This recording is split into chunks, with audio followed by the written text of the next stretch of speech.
বরবাদের থেকে লার্জার, হ্যাঁ, মানে এই গল্পের স্কেল আরো অনেক বড়। আর সাকিব ভাইকে আসলে যেইভাবে চিন্তা করতেছি, আহ, আরেকবার নতুনভাবে নতুন করে তাকে আরেকবার দেখবে আর কি, মানে আমার গল্পে। সো ওই চেষ্টাটা আমাদের চলতেছে। দেখি কতটুকু কি হয়। আমার ফার্স্ট ড্রাফটের লাইন আপ শেষ।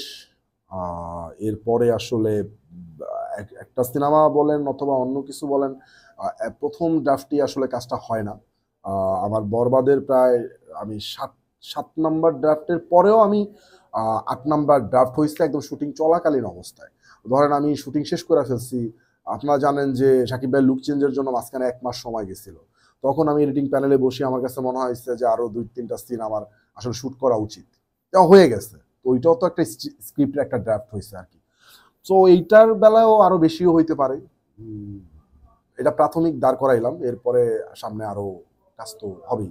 আমি সত্যিকার অর্থে এখন ক্যারেক্টারের কোন রকম আমি ধারণা দিব না, দিতে চাইতেছি না আর কি। আমি যে আসলে ক্যারেক্টারটা এইরকম ইয়ে, তবে জনরাটা বলতে পারি, জনরাটা আসলে অ্যাকশন সিনেমা। আর অ্যাকশনের মধ্যে দিয়ে আসলে একটা ফ্যামিলি ড্রামা, ইমোশন, রোমান্স সবকিছুই থাকবে। বাট দিন শেষে এইটা একটা অ্যাকশন সিনেমা।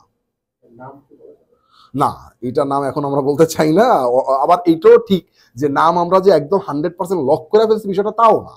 নেক্সট যেটা বানাইতে চাচ্ছি আমরা, এটা আসলে অ্যাকশন জনরার। শুধু যে অ্যাকশন এইটা বললে চলবে না। ধরেন এই গল্পে ফ্যামিলি ড্রামা আছে, প্রেম আছে, ইমোশন আছে, সাসপেন্স আছে। সবকিছু মিলেই আর কি পরবর্তী সিনেমার গল্পটা, মানে একের মধ্যে দর্শক সবকিছুই পাবে।